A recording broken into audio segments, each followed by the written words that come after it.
৫ August পরবর্তী বাংলাদেশে আবারও ধীরে ধীরে উত্তপ্ত হচ্ছে জাতীয় রাজনীতির মাঠ, উত্তপ্ত হচ্ছে ছাত্র রাজনীতিও। ছাত্র সংসদ নির্বাচন থেকে জাতীয় নির্বাচন, শিক্ষাঙ্গনের রাজনীতি থেকে জাতীয় নির্বাচনে ভোটের রাজনীতি, পুরনো ঐক্য থেকে সরে সে সব কিছুতেই আবারও অনেকটা প্রকাশ্য বিরোধে জড়াচ্ছে রাজনৈতিক দল থেকে শুরু করে ছাত্র সংগঠনগুলো। নানা ইস্যুতে অস্থির করে রাখা হচ্ছে রাষ্ট্রীয় কাঠামোকে। জুলাই বিপ্লবের মধ্য দিয়ে ঐক্য সাম্যের নতুন বাংলাদেশ গড়তে যে শপথ নিয়েছিল ছাত্র জনতা, তা অনেকটাই অধরা রয়ে গেছে এখনো। সব মিলিয়ে কোন দিকে দেশ, কোন দিকে ছাত্র রাজনীতি? দর্শক, এসব নিয়েই আমাদের আজকের এখন প্রকাশ। আজকের আয়োজন আমরা সাজিয়েছি তরুণ ছাত্র নেতাদের নিয়ে। আমরা আলোচনার নাম দিয়েছি ৭১ এবং ২৪। আর এ নিয়ে কথা বলতে আমাদের সাথে আছেন বাংলাদেশ জাতীয়তাবাদী ছাত্রদল জগন্নাথ বিশ্ববিদ্যালয় শাখার সদস্য সচিব শামসুল আরেফিন, আছেন বাংলাদেশ ইসলামী ছাত্র শিবির জগন্নাথ বিশ্ববিদ্যালয় শাখার সেক্রেটারি মোহাম্মদ রিয়াজুল ইসলাম, আরও আছেন ইডেন কলেজের শিক্ষার্থী গণতান্ত্রিক ছাত্র কাউন্সিল ঢাকা নগরের সদস্য সচিব স্কাইয়া ইসলাম এবং সরকারি শহীদ সোহরাওয়ার্দী কলেজের শিক্ষার্থী ফাহিমুল ইসলাম। আপনাদের সবাইকে স্বাগত। আর পুরো আয়োজনে আপনাদের সাথে আছে আমি মাহমুদ রাকিব।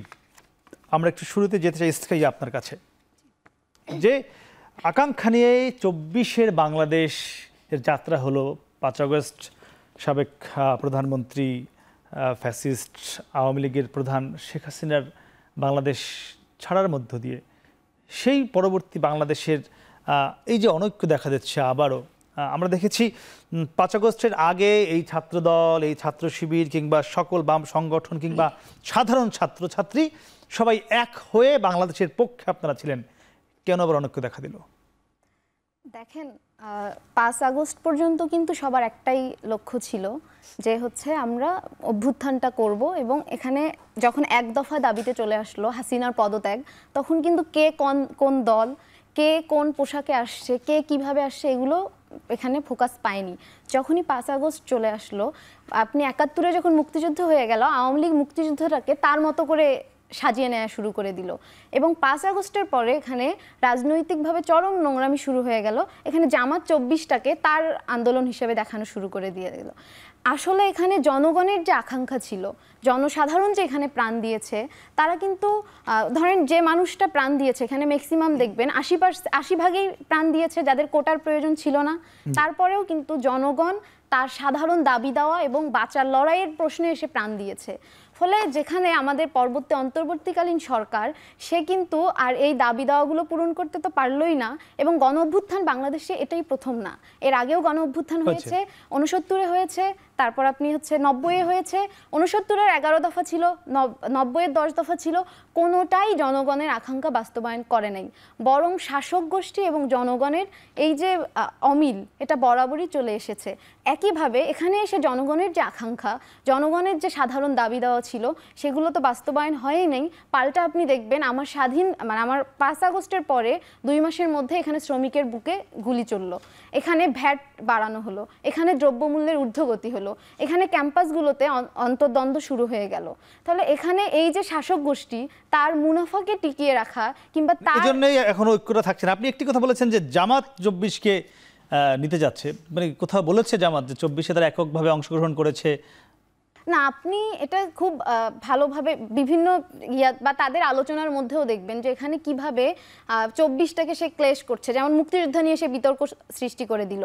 আওয়ামী লীগ যেমন মুক্তিযুদ্ধকে তার হিসেবে চালিয়ে দিয়েছে, এখানে জামাত পাল্টা এসে মুক্তিযুদ্ধকে তার মানে ২৪কে বা মুক্তিযুদ্ধে যারা শহীদ হয়েছিল তারা ক্রেডিট দিতে যাচ্ছে। হ্যাঁ, ক্রেডিট নেয়া কিংবা হচ্ছে মুক্তিযুদ্ধের সময় তারা যেটা করেছিল যে এখানে শহীদদের নিয়ে বিতর্ক সৃষ্টি করে দিচ্ছে, তারপর এখানে নানা ধরনের গোজামিল দেয়া শুরু করে দিয়েছে।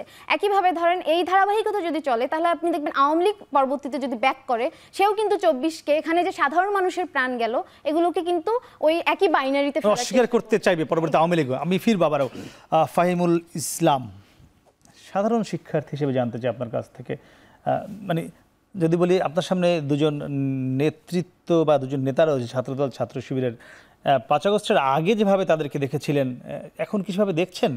সেই ঐক্য পাচ্ছেন কিনা দুটি দলের মধ্যে? আসলে এখানে আমার যে দুজন আছেন বাংলাদেশ ছাত্র শিবির বা বাংলাদেশ যে রাজনৈতিক সংগঠনগুলো রয়েছে, আমাদের একটা লক্ষ্য ছিল যে আমরা হচ্ছে তৎকালীন সময় ফেসিস্ট যে সরকার, দুর্নীতিবাদ সরকার, তাকে পদত্যাগ করানো। এখন 5ই আগস্টের পরে যেটা লক্ষ্য করলাম সেখানে হচ্ছে আমার রাজনীতিক যে চাহিদা আছে, আমাকে রাজনৈতিকভাবে সংগঠনকে এস্টাবলিশ করতে হবে, আমাকে আমার যে আপনার রয়েছে, আমার যে রাজত্ব রয়েছে, আমি রাজত্ব কায়েম করতে চাচ্ছি, বা আমি হচ্ছে ক্ষমতা চাচ্ছি এক কথায়। কিন্তু আমরা যখন সাধারণ শিক্ষার্থীরা আপনার তৎকালীন আমলে বলেন কিংবা এখনও বলেন, সাধারণ শিক্ষার্থীরা কিন্তু আমরা এই যে রাজনৈতিক দলগুলো রয়েছে তাদের মাধ্যমে আমরা বিভিন্ন ধরনের হেনস্থার শিকার হচ্ছি। আপনি যদি বলেন যে আজকে তৎকালীন সময়ে যে নিষিদ্ধ ছাত্র সংগঠন, আমরা যারা বর্তমানে পলাতক রয়েছেন, বাংলাদেশ ছাত্রলীগ যেটা, এখন ও ছাত্রলীগের দ্বারা হতে সাধারণ শিক্ষার্থীরা নানাভাবে নির্যাতিত হয়েছে। এখনও এসে যে জিনিসটা লক্ষ্য করলাম যে তারা যেটা চাচ্ছে, সাধারণ শিক্ষার্থীর যে অধিকার রয়েছে বা আমরা সাধারণ শিক্ষার্থীদের যে দায়িত্ব, সাধারণ শিক্ষার্থীদের যে আকাঙ্ক্ষা রয়েছে আমাদের তাদেরকে নিয়ে, সেটা আমরা ফলাফলস্বরূপ পাচ্ছি না। সেক্ষেত্রে আমরা আসলে তাদেরকে আমরা যতটুকু দেখছি তারা আমাদের সাথে ছিলেন, এমন তো না যে আমরা এটা অস্বীকার করছি না যে তারা ছিলেন। কাদেরকে? ছাত্র সংগঠনগুলোকে। আচ্ছা, তারা আমাদের সাথে ছিলেন, কিন্তু থাকার পর 5ই আগস্টের পর যখন, তার আগে আমি একটা কথা বলে রাখি, যখনই আন্দোলনটা শুরু করেছিল তখনই কিন্তু বৈষম্য বিরোধী ছাত্র আন্দোলন, অর্থাৎ সাধারণ শিক্ষার্থীরা কোটার বিরুদ্ধে আন্দোলন করেছিল। সেখানে কোনো দল ছিল না, এক কথা ছিল হচ্ছে সাধারণ শিক্ষার্থী। 5ই আগস্টের পর যখন ক্ষমতা হারিয়ে ফেললো ফ্যাসিস্ট সরকার, তারপর দেখলাম সবাই সবার মতো দল গোছাচ্ছে, কিন্তু আমরা যারা সাধারণ শিক্ষার্থী রয়েছে তাহলে আমাদের ভ্যালুটা কোথায়? একদম, আমি বুঝতে পেরেছি। মানে 5 আগস্টের পর রাজনৈতিক দলগুলো যার যার স্বার্থ নিয়ে ব্যস্ত হয়ে গেল। জি, আমরা একটু ফিরতে চাই মোহাম্মদ রিয়াজুল ইসলাম, ইসলামী ছাত্র শিবির জগন্নাথ বিশ্ববিদ্যালয় শাখার সেক্রেটারি। একটু জানতে চাই, কেন 5 আগস্টের পরে আপনাদের মধ্যে ঐক্য থাকলো না? দুজনেই কিন্তু বলছিলেন, বিশেষ করে এই মুহূর্তে যে বড় দুটি ছাত্র সংগঠন, ছাত্র দল এবং আপনারা, সে ঐক্য বিনষ্ট হলো কেন? জি, আপনাকে প্রথমেই ধন্যবাদ জানাই আমাদেরকে এখানে আমন্ত্রণ জানানোর জন্য, এবং শহীদ জুলাই গণ অভ্যুত্থানে যে সকল ভাইরা শাহাদাত বরণ করেছেন তাদের শাহাদাতের সর্বোচ্চ মর্যাদা কামনা করছি এবং অসুস্থ ভাইদের দ্রুত সুস্থতা কামনা করছি। এখানে কয়েকটা বিষয় দেখেন, একটা রেভলিউশন কেন ব্যর্থ হয়? বাংলাদেশে যে একমাত্র রেভলিউশন হয়েছে বিষয়টা এমন না, পৃথিবীর অন্যান্য দেশেও হয়েছে, অনেক জায়গায় হয়েছে, এবং বাংলাদেশে এটা রেভলিউশন বলেন, গণ অভ্যুত্থান বলেন, এটা কেন ব্যর্থ হচ্ছে? এখানে আপনি কয়েকটা বিষয় আসলে লক্ষ্য করবেন। 1 নম্বর বিষয় হচ্ছে, মানুষ স্বভাবতই ক্ষমতার কাছাকাছি থাকতে চায়, এটা হচ্ছে মানুষের হিউম্যান নেচার। এখান থেকে একটা মানুষকে পরিবর্তন করে নিয়ে আসতে পারে যখন একটা দল বা একটা গোষ্ঠী, তখন ওই গ্রুপ বা ওই কমিউনিটি তারা মানুষের কল্যাণে কাজ করতে পারে। তো মানুষের, আমি প্রথমেই বলছি যে এখানে স্বভাবতই মানুষ চায় ক্ষমতার কাছে থাকতে, কিন্তু শুধুমাত্র যারা এখান থেকে বেরিয়ে হওয়ার মতো মানসিকতাও সম্পন্ন তৈরি হয় তারাই ক্ষমতা থেকে দূরে থাকতে পারে। তো যার কারণে মানুষের এখানে ক্ষমতার কাছাকাছি যাওয়ার একটা দ্বন্দ্ব তৈরি হচ্ছে, যার কারণে এই বিভেদটা তৈরি হচ্ছে। 2 নম্বর বিষয়, ক্রেডিট নেওয়ার রাজনীতি। আপু একটা স্কাই আপু কথা থেকে আমি যদি শুরু করি, তিনি বললেন যে আওয়ামী লীগ যেভাবে 71কে নিজের মতো করে নিছে, জামাত ইসলাম এভাবে করে হচ্ছে 24কে নিজের মতো করে নিতে চাচ্ছে। আপনাদের যে অভিভাবক সংগঠন জামাত, না, জামাত আমাদের অভিভাবক সংগঠন না, জামাত আমাদের ভ্রাতৃপ্রতিম সংগঠন। আমরা তাদেরকে পছন্দ করি, তারা ভালো কাজ করে, এই জন্য আমরা, জামাত আমাদের অভিভাবকও না বা আমরা জামাতের অংশও না, বিষয়টা এমন না। তো আমি যেটা বলতে চাচ্ছি ছাত্র শিবিরের একজন দায়িত্বশীল হিসেবে, যে আমরা দেখতে পাচ্ছি যে 5 আগস্টের পরে কয়েকটা দল কিন্তু তারা শহীদদের তালিকা প্রকাশ করছে, কিন্তু জামাত ইসলামের পক্ষ থেকে জামাতের কয়জন শহীদ হয়েছে বা শিবিরের কয়জন শাহাদাত বরণ করছে এর কোনো তালিকা তারা প্রকাশ করে নাই। 2 নম্বর বিষয় হলো, তারা কখনো বলেও নাই যে এই যারা যারা শহীদ হয়েছে এরা আমার দলীয় নেতা কর্মী অমুক টুম, এই ধরনের কোনো কথা বলে নাই। তাদের একটা স্ট্যান্ড ছিল, আমি যেটা দেখেছি, যে যারা এই জুলাই অভ্যুত্থানে শাহাদাত বরণ করছেন তারা জাতীয় বীর, এই জাতির মুক্তি দেওয়ার জন্য তারা শাহাদাত বরণ করছেন, আমরা সবাইকে অনু করি, সবাই আমাদের আশা আকাঙ্ক্ষার প্রতীক। এই জায়গা থেকে এখন মুখোমুখি কেন হয়ে গেলেন আপনারা ছাত্র দলের সঙ্গে বা অন্যান্য, আমরা যদি দেখি?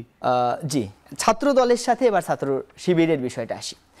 আমি যদি বলি আপনাকে, আপনি একজন বড় মাপের সাংবাদিক, আমি আপনাকে ভালোভাবে চিনি অনেক আগে থেকে। আপনি 5 আগস্টের পরে আজ অবধি এই মুহূর্ত পর্যন্ত বাংলাদেশ ইসলামী ছাত্র শিবিরের কোনো দায়িত্বশীল, কেন্দ্রীয় দায়িত্বশীল অথবা বিশ্ববিদ্যালয় পর্যায়ে দায়িত্বশীলের একটা ফেসবুক পোস্ট পর্যন্ত দেখান যেটা উস্কানিমূলক ছিল বা ছাত্রদলের বিপক্ষে ছিল, আপনি কিন্তু পাবেন না। আপনি একটা বক্তব্য দেখান যে বক্তব্যটা ছাত্রদলের বিপক্ষে ছিল, এই বক্তব্যটা কিন্তু আপনি পাবেন না। গত 3 দিন আগের কথা বলি, আমি সূত্রাপুর থানায় একটা নাগরিক কমিটির মিটিংয়ে ছিলাম। তখন ছাত্রদলের কিছু ভাইয়েরা আমার সোহরাওয়ার্দী কলেজে তারা এসে আমার উপর হামলা করে।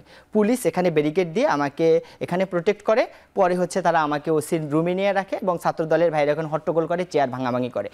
কিছুক্ষণ পরে থানার বাহিরে আমার জনশক্তির যখন খবর পাইছি, প্রায় 400-500 জনশক্তিরা এখানে চলে আসছে এবং ওখানে ছাত্রদলের 30-40 জন ভাইরা ছিল।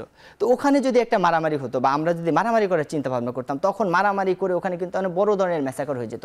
কিন্তু আপনি ওই দিনের পুরো ভিডিও দেখেন, নিউজগুলো দেখেন। কিন্তু সেখানে আপনারা বলেছেন যে জগন্নাথ বিশ্ববিদ্যালয়ের ছাত্রদল আপনাদের পাশে এসে সহমর্মিতা জানিয়েছে। ছাত্রদল জগন্নাথ বিশ্ববিদ্যালয়কে আমি অবশ্যই ধন্যবাদ জানাই। আমার পাশে শামসুল আরিফিন ভাই আছে, হিমেল ভাই আছে, তাদেরকে আমরা ধন্যবাদ জানিয়েছি। আমি সাথে সাথে ফেসবুক পোস্ট করেছি। কিন্তু যারা করেছে তারাও তো ছাত্রদলের একটা কমিউনিটি, তাই না? কিন্তু আমরা তাদের প্রতি অ্যাগ্রেসিভ ছিলাম কিনা আপনি অন্য জায়গাগুলোতে দেখেন। মানে আপনারা সহনশীল ছিলেন? আমরা সবসময় সহনশীল। শিবিরের কোনো প্রমাণ দেখাতে পারবেন না যে ছাত্র শিবির অ্যাগ্রেসিভ হয়ে ঐক্য ভঙ্গ করার জন্য চেষ্টা করে। আমরা একটা কথা বলবো, জগন্নাথ বিশ্ববিদ্যালয়ের ছাত্র দলের সদস্য সচিব একটু বলবেন, ছাত্রদল তো মানে অনেক বড় একটি সংগঠন, ছাত্র সংগঠন, কিংবা জুলাই বিপ্লবেও অনেক অবদান ছিল আপনাদের, সামনে যে ব্যানারে থাকুক না কেন, এটি সবাই আমরা নিশ্চিত। কিন্তু সেখান থেকে এখন কেন মুখোমুখি এই একটি আমরা দেখছি সংঘাত, কিংবা ছাত্রদলের অন্তর্কুন্দল আমরা দেখছি, শিবিরের সঙ্গে নানান জায়গায় ঝামেলা দেখছি, কেন ঐক্যটা ধরে রাখা যাচ্ছে না? মানে এটা কি আমি কি উত্তরগুলা দিয়ে তারপরে বলবো না শুধু আমার এই ব্যাখ্যাগুলোই বলবো? না বলেন, আপনি বলেন। হ্যাঁ জি, এখন একটা কথা হচ্ছে, সকলকে ধন্যবাদ জানাচ্ছি জগন্নাথ বিশ্ববিদ্যালয় ছাত্রদলের পক্ষ থেকে, এবং সবাইকে ধন্যবাদ জানাচ্ছি যে যারা জুলাই বিপ্লবে এবং বাংলাদেশের দীর্ঘ সময়ের এই বদ্বীপের দীর্ঘ সময়ের পরিক্রমায় যারা বাংলাদেশকে গঠন করার জন্য একের পর এক আমাদের পূর্বপুরুষ যারা শ্রম ঘাম দিয়েছে, সংগ্রাম করেছে, আন্দোলন করেছে, সবাইকে ধন্যবাদ জানিয়ে, জুলাই বিপ্লবের শহীদ সবাইকে ধন্যবাদ জানিয়ে আমি আমার বক্তব্য শুরু করছি। বিষয়টা হচ্ছে, আপনারা একটা কথা হচ্ছে যে অনৈক্য নয়, এটা খুবই স্বাভাবিক ঘটনা। আমাদের স্বৈরাচার পতনের পরে যার যার কাজে মনোযোগ দেওয়া, এটা একটা খুবই স্বাভাবিক ঘটনা। সেই ঘটনা করতে গিয়ে, আমাদের কাজ করতে গিয়ে অনেক স্বার্থ সংশ্লিষ্ট যারা আছে, বিভিন্ন সংগঠন গোষ্ঠী যারা আছে, তারা বিভিন্ন ধরনের প্রশ্ন করবে, আমাদের পিছনে কথা বলবে, হয়তো অনেকে সামনে থেকেও বলে। আমরা সমালোচনাকে খুব স্বাভাবিকভাবেই নিচ্ছি, এটা হবেই, আমরা এটাকে গ্রহণ করছি। এখন একটা বিষয় হচ্ছে যে রিয়াজুল ভাই বললেন যে আমরা আসলে ফেসবুক পোস্টে বলছি না, ফেসবুক পোস্টে বলছে না, কমেন্টে বলছে। এগুলো পরিহার করতে হবে ঐক্যের স্বার্থে। যদি ঐক্যের কথাই আমরা বলি, ঐক্যের ফাটল ধরা না, এটা হচ্ছে একটা গণঅভ্যুত্থান।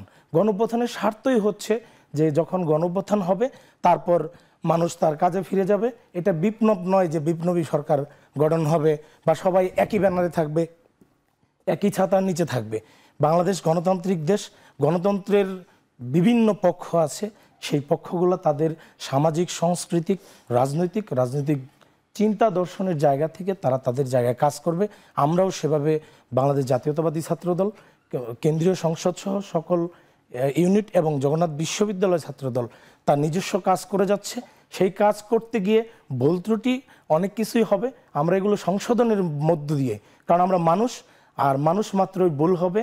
আমাদের সকল সত্তা প্রকাশিত, সকল সত্তা সামাজিক, সেই সামাজিক এবং রাষ্ট্রীয় কাঠামোর ভিতরে আমাদের যে চরিত্র সেটা প্রকাশিত।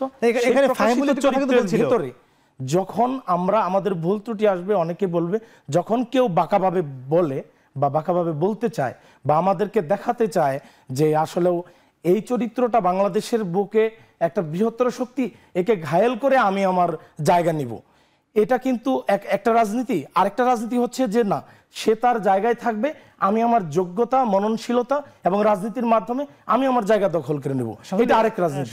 এখানে কিন্তু ফাহিমুল ইসলাম একটি কথা বলছিল যে 5 আগস্টের পর রাজনৈতিক দলগুলো বা ছাত্র সংগঠনগুলো যার যার স্বার্থ কায়েমে ব্যস্ত হয়ে গিয়েছে, ছাত্র জনতার বা মানুষের প্রতি যে তার দায়িত্ববোধ সেখান থেকে সরে গিয়েছে, এটি কেন?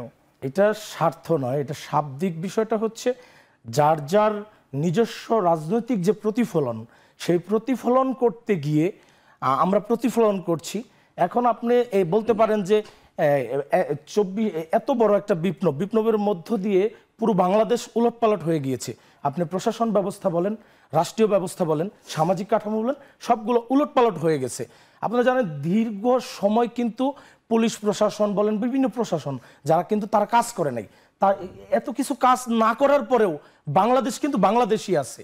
বাংলাদেশের মানুষের আমি তো মনে করেছিলাম আরো বেশি বেশি ঘটনা ঘটবে, হ্যাঁ বাড়বে, কিন্তু বাংলাদেশের মানুষ সহনশীল এবং বাংলাদেশের এই মানুষের সহনশীলতার সাথে আমাদের বিএনপির রাজনীতি বিভিন্নভাবে শাস্তি, যদি কেউ ভুল করে থাকে শাস্তি দেওয়ার মাধ্যমে এবং যারা ভালো করছে তাদেরকে পুরস্কৃত করার মাধ্যমে, একটা মিসক্রিয়ার মাধ্যমে একটা ধারাবাহিক সংস্কৃতি পরিবর্তন এবং প্রক্রিয়ার মধ্য দিয়ে নতুন যে প্রতিশ্রুতি মানুষের প্রতি, বাংলাদেশের মানুষের প্রতি, গণতন্ত্রের প্রতি, সেই জায়গাগুলো আমরা বিভিন্নভাবে চেষ্টা করছি। আপনারা জানেন বিভিন্ন ক্যাম্পাসে আমরা আমি তার কথার সাথে এক হয়ে বলতেছি যে আমরা আসলে বিভিন্ন জায়গায় বিভিন্নভাবে নাম না জানা বিভিন্ন পরিচয়ে যারা আমাদেরকে বাধাগ্রস্ত করার চেষ্টা করেছে, আমরা কিন্তু ধৈর্য ধরে সেখান থেকে আমরা উত্তরণের চেষ্টা করেছি।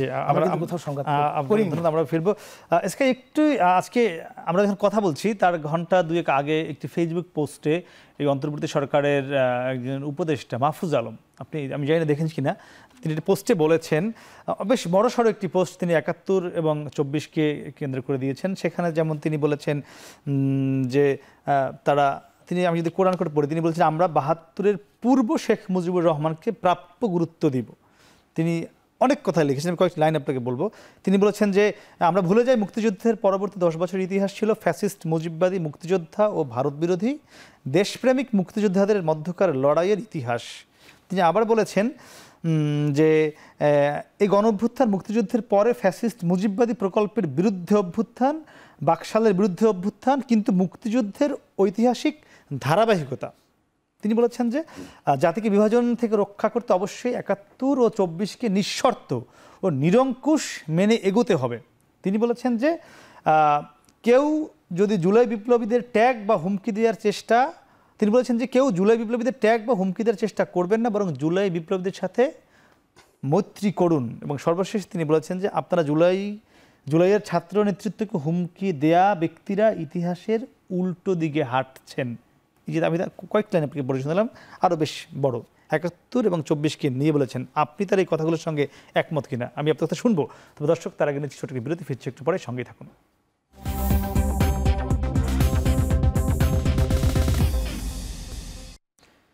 ফিরালাম বিরতির পর, কথা বলছিলাম ৭১ এবং ২৪ নিয়ে চারজন তরুণের সঙ্গে। এসকে যেটি বলছেন যে মাহফুজ আলম যে স্ট্যাটাসটি দিয়েছেন ৭১ এবং ২৪কে প্যারালালি, সেখানে তিনি যেমন ৭২ বা ৭১ আগের বঙ্গবন্ধু শেখ মুজিবুর রহমানকে যতটুকু গুরুত্ব দিচ্ছেন, পরেরটা থেকে একইভাবে তিনি গুরুত্ব দিতে চাচ্ছেন না। ঠিক বলেছেন যে ৭১ এবং ২৪কে উভয়কে মানতে হবে, ৭১কে বাদ দিয়ে শুধু ২৪কে নিয়ে এগোলে হবে না, একসঙ্গে এগোতে হবে। আবার তিনি বলছেন ২৪কে ধারণ করে আগামীর বাংলাদেশ গড়তে হবে, আবার ২৪কেও কিন্তু ভোলা যাবে না, এটাও তিনি স্পষ্ট করে বলছেন। তার বক্তব্যের সঙ্গে একমত কিনা? না, গণঅভ্যুত্থানের আকাঙ্ক্ষাকে কোনোভাবেই তো ভোলার বিষয় না, এটাকে তো এই বিষয়ে আমি একমত। কারণ মুক্তিযুদ্ধ যেমন এখানে হয়েছে জনগণের আকাঙ্ক্ষা থেকে, একইভাবে গণঅভ্যুত্থানও যেটা হলো ২৪-এ, এটাও জনগণের মুক্তির আকাঙ্ক্ষা থেকেই হয়েছে। এই বক্তব্যে আমি টোটালি একমত, কিন্তু এটা আসলে বাস্তবায়ন হয়েছে কিনা এটা দেখার বিষয়, বা কতটুকু হয়েছে। কি মনে হয় আপনার কাছে? আমি শুরুতে বলে দিয়েছি যে আমরা কতটুকু পেয়েছি। আসলে এই ৬ মাসে আমরা অনেকগুলো ঘটনা দেখেছি যেটা জনগণের আকাঙ্ক্ষার সাথে যায়নি, আসলে একটা তৈরি করে রেখে দিয়েছে। জি, ফাহিমুল ইসলাম, আপনিও নিশ্চয়ই কথাটি শুনছিলেন, তারা যে বক্তব্যকে, মানে আপনার কাছে কি মনে হয়, মানে তিনি কিন্তু বেশ কিছু কথা বলতে চেয়েছেন যে জুলাই বিপ্লবীদের ট্যাগ বা হুমকি দেওয়ার চেষ্টা করবেন না। আপনি নিশ্চয়ই এই আন্দোলনের মাঠে ছিলেন, মানে এমনকি কেউ ট্যাগ দেওয়ার চেষ্টা করছে কিনা আপনাদেরকে, এই কথা কেন আসলো তার এই বক্তব্যে? দেখুন, এখানে রিয়াজুল আলম ভাই, ইসলাম ভাই যে কথাটাই বলেছিলেন যে তিনি যখন সূত্রাপুর থানায় একটি প্রোগ্রামে গিয়েছেন তাকে অ্যাটাক করা হয়েছিল। আরফিন ভাই একটা কথা বলেছিলেন যে স্বৈরাচার পতনের পর সবাই রাজনৈতিক যে দলগুলো তাদের কার্যকলাপ করতে ব্যস্ত। তো কথাটা স্বাভাবিক হবার কথা, কিন্তু কথাটা হচ্ছে যে এরকম যে আমি বাবা মার অবাধ্য একজন সন্তান, কোনো কাজ টাজ করি না, বাবা আমাকে টোটালি হচ্ছে ঘরে খাবার দিচ্ছে না। জি। আমি সন্ধ্যায় ঘরে ফিরলাম, সারাদিন অনাহারে আছি। তো এখন মা কি করলেন, আমাকে রাতে বাবাকে না জানিয়ে আমাকে খাবার দিলেন। তো আমি যখন খাবার প্লেটটা দেখলাম যে হচ্ছে আমার খাবার প্লেটের মধ্যে মা যে তরকারিটা দিয়েছেন সেটা আমার পছন্দ না। তো আমি মাকে বকাবকি শুরু করলাম। ওনাদের দুজনের কথা শুনে আমার এমনটাই মনে হয়েছে যে আপনারা রাজনৈতিক কার্যকলাপগুলো কার জন্য পাচ্ছেন, এখানে কার জন্য করতেছেন? সাধারণ শিক্ষার্থীদের আন্দোলনের প্রভাবেই আপনারা করতে পারতেছেন, কিন্তু আপনাদের এই কার্যকলাপের ফলে সাধারণ শিক্ষার্থীদেরকে আপনারা কতটুকু রেখেছেন, বা সাধারণ শিক্ষার্থীদের যে ছাওয়া পাওয়াটা রয়েছে সেটা আপনারা কতটুকু করতে পেরেছেন, একটা প্রশ্ন থেকে যায়। তো এখন মানে তারা কাজ করছে তাদের সংগঠন বা তাদের সংগঠন বা তাদের রাজনীতি, কিন্তু আমাদের যে আমি প্রথমে বলেছিলাম যে জুলাইয়ের যে আন্দোলনটা হয়েছে, গণ অভ্যুত্থানটা হয়েছে, সেটা শিক্ষার্থীদের থেকে। সেখানে আমরা এটা অস্বীকার করছি না যে ছাত্র শিবির, ছাত্রদল বা অন্যান্য যে সংগঠনগুলো রয়েছে তারা সেখানে আমাদেরকে দ্বিমত প্রকাশ করেছে, কিন্তু জুলাইয়ের যে গণ অভ্যুত্থানের পর 5ই আগস্টের পরে তারা যখন নিজেদের কার্যকলাপগুলো করতে ব্যস্ত, ঠিক সে সময় তারা আমাদের সাধারণ শিক্ষার্থীদের কথা কতটুকু মাথায় রেখেছেন? একদম আমি কথা শামসুল আরিফিন তিনি কিন্তু আপনাদের দিকে আঙ্গুল তুলে একদম খুব স্পষ্ট করে বলেছেন যে আপনারা তাদের ভুলে যাচ্ছেন। একই সঙ্গে আমি একটু জানতে চাই, আরেকটু বিষয় জানতে চাই, মাহফুজ ইসলাম যেটি বলেছে আমি আবার রিপিট করছি যে হ্যাঁ তিনি বলে না, আমি একটু আপনাকে একটা সুনির্দিষ্ট কথা এখানে জানতে চাই যে তিনি বলেছেন কেউ জুলাই বিপ্লবীদের ট্যাগ বা হুমকি দেওয়ার চেষ্টা করবেন না, বরং জুলাই বিপ্লবীদের সাথে মৈত্রী করুন। কি মনে হয় এই লাইনটি কাদের উদ্দেশ্য করে বললো? এটা জুলাই বিপ্লবীদের কাদের উদ্দেশ্যে উনি বলেছেন এটা উনি ভালো জানেন, কিন্তু আমার বক্তব্য হচ্ছে 24 এবং 71 দিয়ে বাংলাদেশ না। বাংলাদেশ এই ভূখণ্ড, এই বদ্বীপ, এটা একটা দীর্ঘ ইতিহাস আছে। জহির রায়হানের 1000 বছরের বাংলাদেশের কথাও যদি বলেন, সেখানে 1000 বছরের একটা সংস্কৃতি আছে। সেখানে যে এরকম এই সাঁওতাল বিদ্রোহ আছে, সেখানে যেরকম প্রীতিলতা ওয়াজেদ্দার আছে, সেখানে যেরকম, এখানে আমাদেরকে বুঝতে হবে খণ্ডিত ইতিহাস মানে বাংলাদেশ নয়। একটা সভ্যতা, একটা সংস্কৃতি, একটা দেশ গড়ে ওঠার জন্যে দীর্ঘ সময়ের পরিক্রমা লাগে। ময়মনসিংহ গীতিকার, ময়মনসিংহের যে নারী চরিত্রগুলো, সেগুলোও কিন্তু বাংলাদেশ, সেগুলো আমাদের বাংলাদেশের চরিত্রকে রিপ্রেজেন্ট করে, আমাদের বাংলাদেশকে দেখায়। আবার আপনি দেখেন জুলাই বিপ্লবে এত এত নারীর অংশগ্রহণ হয়েছে, আপনার মিছিলগুলো যদি দেখেন বা আপনি যদি কল্পনাও করেন, আশেপাশে এত নারী চরিত্র। আমাদের যারা এইভাবে বলতেছে ট্যাগ করবেন না, এই বিভিন্ন জন বিভিন্নভাবে বলতেছেন, সেখানে তারা নারীদেরকে আসলে কতটুকু গুরুত্ব দিয়েছেন? ছাত্রদল কতটুকু দিয়েছে? আমাদের ছাত্রদল বিভিন্নভাবে চেষ্টা করতেছে নারীদেরকে সামনে আনার জন্যে, এবং আশা করি আগের আপনারা শহীদ ওয়াসিমকে নিয়ে যতটুকু আপনারা আমরা সোচ্চার দেখি, নারীদের নিয়ে এতটুকু সোচ্চার তো মনে হয় আমাদের শহীদ, আমাদের অনেক নেতৃবৃন্দ নারীদের ব্যাপারে কথা বলেছে। আমি ব্যক্তিগতভাবে অনেকবার আমার কথায় বিভিন্নভাবে বলার চেষ্টা করেছি যে নারীদেরকে আমরা অংশগ্রহণে আনছি না। আরেকটি বিষয় হচ্ছে জুলাই বিপ্লবের প্রেক্ষাপটে আমাকে যে আঙুল তুললেন, আমাদের একটা রাজনৈতিক দলদের প্রতি আঙুল তুললেন। এখন বিষয় হচ্ছে জুলাই বিপ্লব তো ওনাদের যে বৈষম্য, আপনারা জানেন প্রাইভেট বিশ্ববিদ্যালয় একটা বিশাল অবদান রেখেছে। ওনাদের কি বৈষম্য যারা আছে, ছাত্র রাজনীতি যার বৈষম্য বিরোধীরা, ওনাদের কি গুরুত্ব দিয়েছেন? এখানে কি বৈষম্য হয়নি? ওনাদের, আমি মনে করি যে ওনাদের কর্ম পরিকল্পনা এবং জবাবদিহিতা ওনাদের নিশ্চিত করা উচিত। আমরা আমাদের জায়গা থেকে জগন্নাথ বিশ্ববিদ্যালয় পরিষ্কার পরিচ্ছন্নতা অভিযান করেছি, এবং গতকালও আমরা লাইব্রেরি সংস্কারের জন্য সাধারণ শিক্ষার্থীদের মতামত নিয়েছি, এবং সেখানে গণমাধ্যমের মাধ্যমে আপনারা জেনেছেন সেই কাজগুলো আমরা করেছি। এবং আরেকটা বিষয় হচ্ছে যে এই যে আমরা ধারাবাহিকভাবে করার চেষ্টা করছি, আর আসলেও কারা কি চেষ্টা করতেছে যে আঙুল তোলার ব্যাপারে, মানে ছাত্রদল সাধারণ শিক্ষার্থীদের জন্য কাজ করছে, এটা আপনি দাবি করছেন। রিয়াজুল ইসলাম, ঠিক একই প্রশ্ন 71, 74 এবং 24 নিয়ে বিষয় এসছে, এবং বলা হচ্ছে ছাত্র শিবির শুধু ছাত্র শিবিরের নেতাকর্মীদের নিয়ে কাজ করছে, বাকিদের জন্য কাজ করছে না। জি, আপনাকে ধন্যবাদ। দুইটা বিষয়, এক নম্বর হচ্ছে 71 এবং 24। 71কে অস্বীকার করার কোনো সুযোগ নেই। 71-এর মহান মুক্তিযুদ্ধ, যেটা আমাদের পাকিস্তানের স্বৈরশাসক বা জুলুম অত্যাচার থেকে মুক্তি দিয়েছিল, ঠিক তেমনইভাবে 24-এর গণ অভ্যুত্থানও আমাদের আওয়ামী ফেসিবাদদের অত্যাচার, জুলুম অত্যাচার থেকে মুক্তি দিয়েছিল। আমি একটা কি পরিমাণ অত্যাচার ছিল তার একটা চিত্র বলবো, যে ছাত্র শিবির করে এই পরিচয় মানুষকে হত্যা করার বৈধতা ছিল। আপনারা দেখেছেন যে আবরার ফাহাদকে জগন্নাথ বিশ্ববিদ্যালয়ের শিক্ষার্থীরা নির্মমভাবে হত্যা করেছিল, কারণ সে হিন্দু হওয়া সত্ত্বেও তাকে মনে করেছিল সে শিবির করে। আবরার ফাহাদকে নির্মমভাবে পিটিয়ে পিটিয়ে হত্যা করেছিল, শুধু একটাই বৈধতা ছিল যে তাদের সন্দেহ ছিল যে হয়তো শিবির করে। এই নির্মম অত্যাচার থেকে, নির্যাতন থেকে মানুষকে মুক্তি দিয়েছে। তো দুইটাকে আমাদের প্যারালা লাগাতে হবে। এবার আসেন, দুইটার উদ্দেশ্য কী ছিল? মুক্তিযুদ্ধের উদ্দেশ্যও ছিল বৈষম্যহীন সমাজ প্রতিষ্ঠা, 24-এর মূলমন্ত্রও ছিল বৈষম্যহীন সমাজ প্রতিষ্ঠা। 71-এর মূলমন্ত্র ছিল যে জুলুম নির্যাতন থেকে মানুষকে মুক্ত করা, 24-এরও মূলমন্ত্র ছিল জুলুম নির্যাতন থেকে মানুষকে মুক্তি করা। দুইটার আমাদের ঐতিহাসিক প্রেক্ষাপটও গুরুত্বপূর্ণ, পাশাপাশি দুইটার মূল উদ্দেশ্যও সেম। সুতরাং আমাদের দুইটা ধরেই সামনের দিকে আগাতে হবে, কোনোটাকে আমরা অ্যাভয়েড করার সুযোগ নেই। তারপরে আসেন ফাহিম ভাই যে প্রশ্নটা করলেন যে আসলে ছাত্র শিবির ছাত্রদের জন্য কি করছে।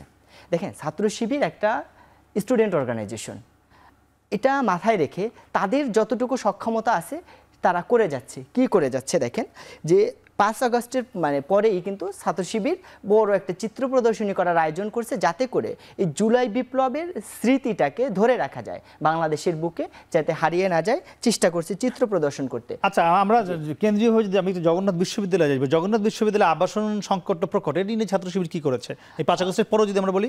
জি, আমি 30 সেকেন্ড সময় নিচ্ছি। বিজ্ঞান মনস্ক হিসেবে স্টুডেন্টদেরকে গড়ে তোলার জন্য ছাত্র শিবির করেছে, ছাত্র শিবির বুক ফেয়ার করছে, বিভিন্ন দাবি দয়া নিয়ে সর্বাগ্রে ছাত্র শিবির এগিয়ে যাচ্ছে। জগন্নাথ বিশ্ববিদ্যালয়ের কথা বলি, জগন্নাথ বিশ্ববিদ্যালয়ের যে গত একদম রিসেন্ট যে আন্দোলনটা ছিল সেনাবাহিনীর কাছে কাজ হস্তান্তর করা আন্দোলন, সেই কাজ হস্তান্তর করা আন্দোলনের একদম শুরু থেকে অনশনে গ্রহণকারী একজন স্টুডেন্ট হলাম আমি। শুরু থেকে যারা ছিল, আমি প্রথম দিন সুস্থ ছিলাম, দ্বিতীয় দিনে আমি অসুস্থ হয়ে যাই, ঠিক আছে। শুরু থেকে ছাত্র শিবিরের দায়িত্বশীলরা তো ছিলই, সেক্রেটারি হিসেবে আমি অনশনে অংশগ্রহণ করে এখান থেকে এই দাবির বিষয়ে সোচ্চার ছিলাম। তো ছাত্রদলের কিছু ভাইরা এসেছে, তবে নেতৃত্ব পর্যায়ের আমরা কিন্তু কাউকে এখানে পাই নাই। শুরু থেকেই আমাদের দাবি ছিল এই কাজটা সেনাবাহিনীর হাতে যাক, এই কাজটা যাতে করে দ্রুত হোক, ছাত্রদের সমস্যার সমাধান করা হোক। আপনি জগন্নাথ বিশ্ববিদ্যালয়ের শিক্ষার্থীদের যৌক্তিক দাবিতে যে কয়টা আন্দোলন হয়েছে, এর কোনো আন্দোলনে ছাত্র শিবির ছিল না, বা আমি ছিলাম না, বা আমার সভাপতি ছিল না, এমন কোনো আন্দোলন আপনি একটা দেখাতে পারবেন না। একটু জানতে চাই, হল সংকট নিয়ে ছাত্রদল কি গুরুত্ব পালন করছে? কারণ জগন্নাথে কিন্তু হল একটি খুব বড় সংকট। আপনারা জানেন, আমার আগের যে কমিটি, আসলাম ভাই, সুজন ভাই কমিটি, ওনারা 21 দফা দাবি দিয়েছিল জগন্নাথ বিশ্ববিদ্যালয় প্রশাসনকে, এবং সেখানে আমিও যুক্ত ছিলাম। তো ওখানে উনি হলের বিষয়ে কথা বলেছে এবং ম্যান্ডেট দিয়েছে। এছাড়া উনি যে বললেন যে ছাত্রদলের নেতৃস্থানীয় ছিল না, আমাদের হলের আন্দোলনের বিষয়ে আমরা নেতৃস্থানীয়, আমি নিজে এবং আমার আহ্বায়ক, আমরা দুজনেই ছিলাম, এবং আপনাকে স্পষ্ট করে বলছি। এবং সে বলছিল যে উনি নিজেই অনশনে ছিলেন, হয়তো তেমন কিছু মিনিং করেছেন যে অংশগ্রহণ করেছে, কিন্তু শুরু থেকে একদম রাগাতাল ভাবে যে থাকাটা, অনশনে বসে এভাবে, এটার কথা বলছি আমি। তারা আন্দোলনের সচিবালয়ের সামনে যখন গেছি, তারা তখন ছিল, ভাইয়ের সাথে আমাদের দেখা হয়েছে, কথা হয়েছে, কিন্তু আমি বলছি কন্টিনিউয়াস প্রসেস যেটা। আরেকটু আমি ইন্টারাপ্ট করি, তারা যে 21 দফা দাবি দিয়েছিল, জগন্নাথ বিশ্ববিদ্যালয়ের শিক্ষার্থীদের অন্যতম একটা দাবি ছিল যে দ্বিতীয় ক্যাম্পাসের কাজ যাতে সেনাবাহিনীর কাছে হস্তান্তর করা হয়, কিন্তু ভাইদের এই 21 দফার ভিতরে সেনাবাহিনীর কাছে হস্তান্তরের বিষয়টা মিসিং ছিল। আমি বলি, একটা বিষয় হচ্ছে, আপনারা জানেন এই দক্ষিণ এশিয়ার যে দেশগুলো আছে, এর মধ্যে পাকিস্তান সবচেয়ে ভঙ্গুর অর্থনৈতিক দেশ। আমি অর্থনীতি গবেষণা করি খুব অল্প সময়, যদিও এখন একটা পাকিস্তানের এই ভঙ্গুর অর্থনীতি এবং একটা কাঠামোবদ্ধ অর্থনীতির কারণ হচ্ছে তাদের প্রাইভেটাইজেশন নেই, এবং ওদের যত আবাসন প্রকল্প আছে এবং বড় বড় প্রকল্পগুলো আছে, সবগুলো সেনাবাহিনী করাল গ্রাস করে নিয়েছে। আমাদের বাংলাদেশে যদি আপনারা এই স্বপ্ন দেখেন যে সব কাজগুলো সেনাবাহিনী করবে, তাহলে আমাদের যে সিভিল প্রশাসন এবং সিভিল যে সোসাইটি, বাংলাদেশের মানুষের ধারাবাহিক যে বিপ্লব, ব্যবসা, ধারাবাহিকতা, এগুলো কিন্তু হবে না। তারপরেও সাধারণ শিক্ষার্থীদের দাবির জন্য আমি সেনাবাহিনীর দাবির পক্ষে ছিলাম, এবং আপনি কন্টিনিউয়াসলি বলছেন, কন্টিনিউয়াসলি আমাদের নেতাকর্মী বিভিন্ন জন অনশন করেছে, তারা ছিল। আমি আরেকটু কথা বলতে চাই, এখানে একটু জানতে চাই, আপনারা কি আপনি ব্যক্তিগতভাবে কি চাননি যে জগন্নাথ বিশ্ববিদ্যালয়ের অবকাঠামোগত কাজ সেনাবাহিনীর হাতে হস্তান্তর হোক? এটা আমার ব্যক্তিগত মতামত, কারণ আমি আমি মানুষকে সিভিল মানুষকে মানুষ হিসেবে ধারণ করি। আমি সিভিলের সাথে এবং সেনাবাহিনীর যে কর্মযজ্ঞ, এটা যত তাদের সার্বভৌমত্ব রক্ষা হচ্ছে সেনাবাহিনীর কাজ, আর সেখানে যদি আমরা সকল কাজে সেনাবাহিনীকে জড়িয়ে নেই, একসময় যে পাকিস্তানের প্রেক্ষাপটে চলে যাবে না এর কোনো গ্যারান্টি আছে? এরকম কোনো গ্যারান্টি নেই। আমি এজন্য এই জাতীয় আমি চাই যে আমাদের বিকাশ হোক, ভুল ত্রুটির মধ্য দিয়ে সিভিল প্রশাসনের বিকাশ হোক। আমার মনে পড়ে সম্ভবত গণতান্ত্রিক বিকাশ হোক। দুর্নীতি যাতে কাজে না হয় এটির জন্যই মূলত সেনাবাহিনীর জন্য আপনাদের সাধারণ ছাত্ররা আন্দোলন করছিল, যাতে কাজটি সঠিকভাবে হয়, আমি যদি ভুল না করে থাকি নাকি? হ্যাঁ, এরকম দাবি সাধারণ শিক্ষার্থীদের ছিল, আছে। আমি ব্যক্তিগত মতামতকে উপেক্ষা করে সকলের মতামতকে শ্রদ্ধা জানিয়ে আমি তার সাথে একমত ছিলাম। আমি একটু কথা বলতে চাই যে ৭১-এর মানে আপনারা কি মনে করছেন এই যে ভাই বলছে, আমি একটু ওনাকে বলতে চাই যে উনি বললেন যে ৭১-এর ভূমিকা নিয়ে কথা, অত্যন্ত সুন্দর কথা বললেন। তাহলে আমি ওনাকে বলতে চাই যে তাহলে কি আপনি মনে করেন যে জামাতের ৭১-এর প্রেক্ষাপট নিয়ে জাতির কাছে ক্ষমা চাওয়া উচিত? জি, এটা আমাকে প্রশ্ন। হ্যাঁ, আমি বললাম, এরপর আমি বলতেছি তো উচিত কিনা, আপনি এটা এই ব্যাপারে আপনার অবস্থান কি? আরেকটা বিষয় হচ্ছে, উনি বললেন যে ছাত্রদের কাছ আন্দোলনের মাধ্যমে আমরা এরকম একটা বিপ্লবোত্তর বাংলাদেশ পেয়েছি। কিন্তু আমার কথা হচ্ছে যে এই যে দীর্ঘ ১৭ বছরের যে সংগ্রাম, মানে আমাদের যে লেগে থাকার ব্যাপার, আমরা যে মানে খেয়ে না খেয়ে রুটি কলা খেয়ে, জামাত সহ বিরোধী দলগুলো ছিল, জি হ্যাঁ, আমরা যে রাজপথে ছিলাম, তো এই ধারাবাহিক রাজপথে থাকা দেশনেত্রী বেগম খালেদা জিয়ার আপোষহীন যে অবস্থান, এবং উনি অনেক কিছু মেনে নিলে কিন্তু বিদেশে চিকিৎসার জন্য যেতে পারতেন, উনি কিন্তু মেনে নেন নাই। এই যে প্রেক্ষাপট তৈরি হয়েছে, যার মাধ্যমে আমরা প্রেরণা পেয়েছি, এবং বাংলাদেশে উনি কিন্তু এই কথাটিও বলেছেন যে কোটা সংস্কার আন্দোলন, কোটার দাবিতে আন্দোলন হয়েছে। তো সেই কোটার দাবির আন্দোলন কিন্তু এক দফা আন্দোলনে এসেছে, আমাদের সকলের সার্বিক প্রচেষ্টায় এসেছে। তাও সেই আশার পিছনের প্রেক্ষাপটগুলো আমি আমাদের স্বীকার করতে হবে। আমি সেহেতু জানাবো। দর্শক তার নিচে ছোট একটি বিরতি, ফিরছি একটু পরে, সঙ্গে থাকুন।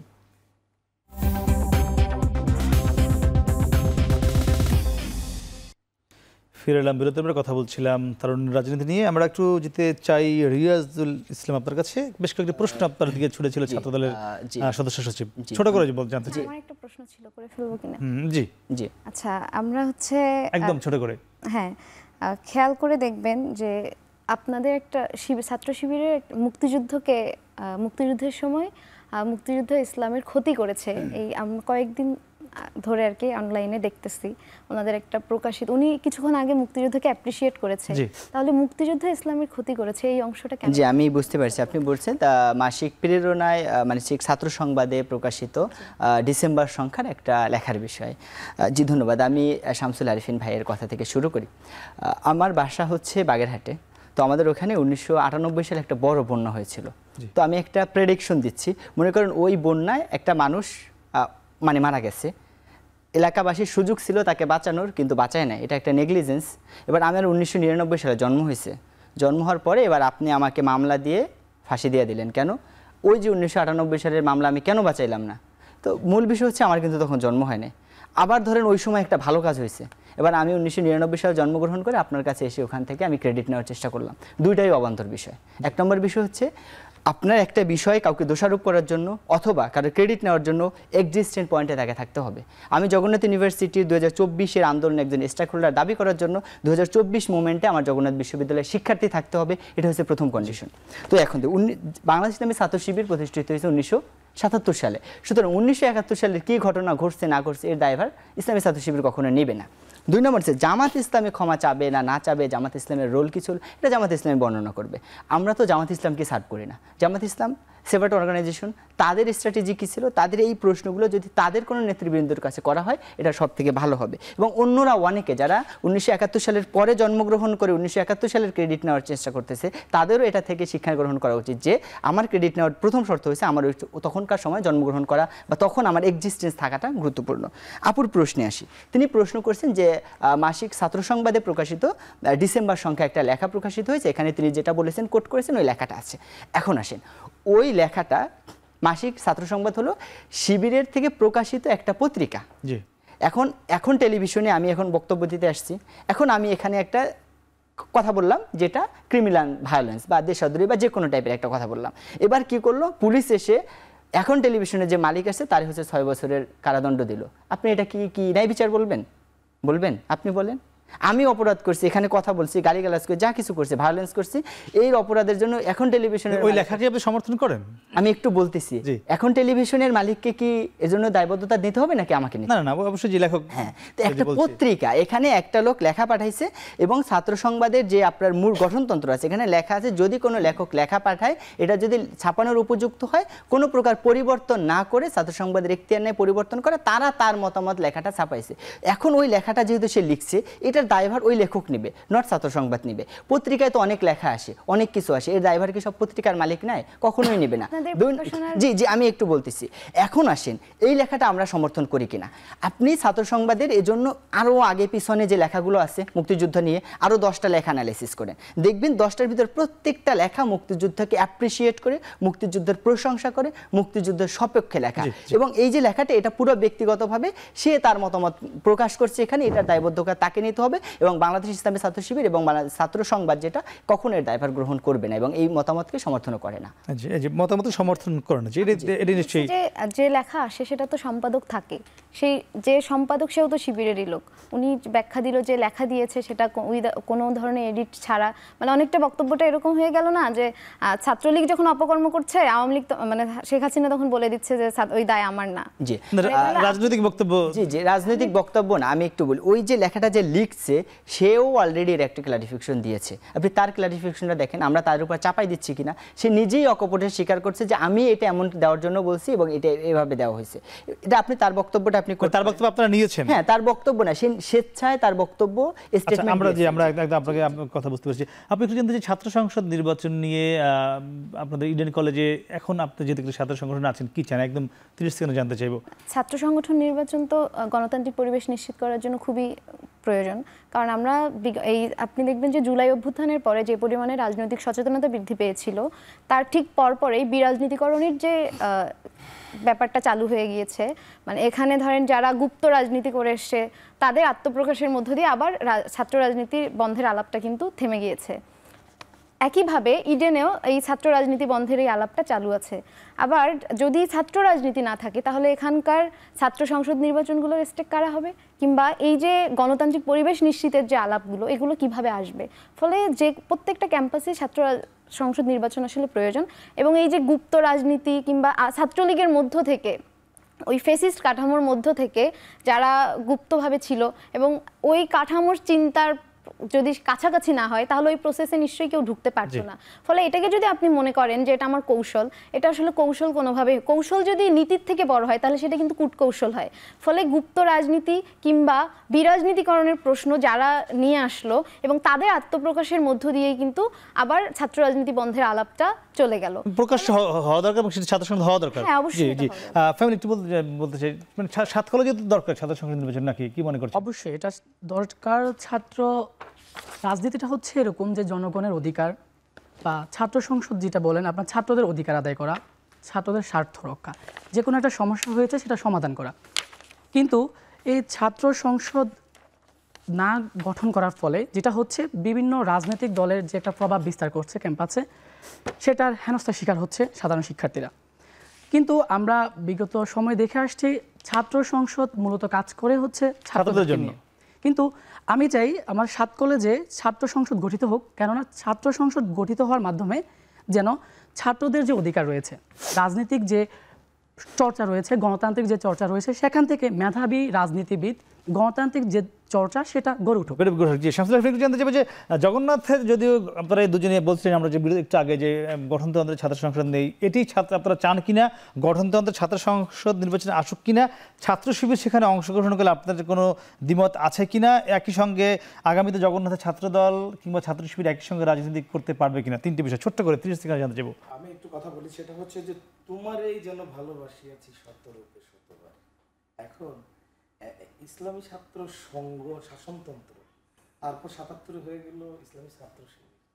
তো এখন আগের দায়, পরের দায়, তারপরের রূপ, এরপরের রূপ, তারপরের রূপটা কি হবে আসলে, এই রূপগুলা মানে বাংলাদেশের মানুষ কিভাবে দেখে বা আমরা কিভাবে দেখি, এটা কিন্তু একটা প্রশ্ন থেকে যায়। ছাত্র সংসদ নির্বাচনের ব্যাপারে বলেছেন, আপনারা জানেন যে প্রত্যেকটা প্রশাসনের রন্ধ্রে রন্ধ্রে শেষ করবো জি, প্রত্যেকটা প্রশাসনের রন্ধ্রে রন্ধ্রে আসলেও এই ফ্যাসিস্টদের অবস্থান রয়েছে।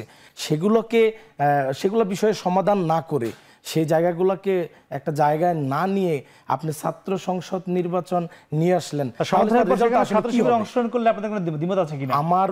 আমার ব্যক্তিগত যে রাজনীতি, আমার যে ব্যক্তিগত দর্শন, সেই ব্যক্তিগত দর্শন থেকে আমি বলবো যে আমরা সবাই প্রকাশ্যে আসেন, সবাই প্রকাশ্যে থাকেন, তারপর যাই করেন আমাদের বিচার বুদ্ধি, সাধারণ শিক্ষার্থীদের পক্ষ থেকে বলছি, ছাত্রদলের পক্ষ থেকে বলছি, তখন বিচার বুদ্ধি করার চিন্তা ভাবনা হবে যে আমরা আসলেও তখন আমাদের রাজনৈতিক সিদ্ধান্ত কি হবে বা আমাদের সিদ্ধান্ত কি হবে। একদম 10 সেকেন্ডে জানতে চাই, ছাত্র সংসদ নিয়ে আপনাদের কি অবস্থান? আমাদের অবস্থান হলো, আমরা চাই শিক্ষার্থীদের দাবি দয়া সবার সামনে উত্থাপন করার ক্ষেত্রে, শিক্ষার্থীদের গণতান্ত্রিক অধিকার চর্চার ক্ষেত্রে এবং শিক্ষার ক্ষেত্রে সঠিক শিক্ষার পরিবেশ নিশ্চিত করেন অবশ্যই ছাত্র সংসদ দরকার এবং যত দ্রুত সম্ভব ছাত্র সংসদ নির্বাচন বাস্তবায়ন করা। আপনাদের সকলকে অসংখ্য ধন্যবাদ। দর্শক, কথা বলছিলাম আমাদের অতিথির সঙ্গে, তারা কিন্তু সবাই একমত ছিলেন যে আগামী বাংলাদেশ গড়তে হলে ঐক্যবদ্ধভাবে এগোতে হবে এবং সেটি কিন্তু শুধু 71 বা 24টা বাংলাদেশ যত অর্জন রয়েছে সব কিছুকে স্বীকৃতি দিয়ে এগিয়ে যেতে হবে। সে প্রত্যাশা শেষ করছি। শুভরাত্রি।